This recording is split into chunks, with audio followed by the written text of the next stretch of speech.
হবে এই দেশে কোনো মত পথ ধর্মবিশ্বাস কোনো কিছুর উপরে কেউ জবরদস্তি কোনো আক্রমণ করতে পারবেন না। এবং আমরা সরকারের কাছে বলবো, প্রত্যেক প্রশাসনের লোককে জবাবদিহিতা করতে হবে। কেন মাজারে হামলা হলো, কারা মন্দিরে হামলা করলো, কোথায় ছিল প্রশাসন, কোথায় ছিল পুলিশ?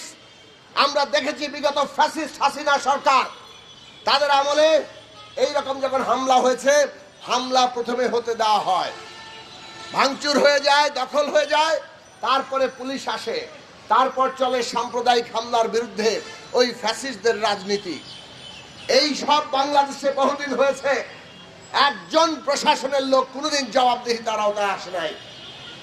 আজকে অন্তর্বর্তী সরকারকে আমরা বলবো, এইটা প্রশাসনের গুরুত্বপূর্ণ দায়িত্ব যে বাংলাদেশের নাগরিকদের জানমালের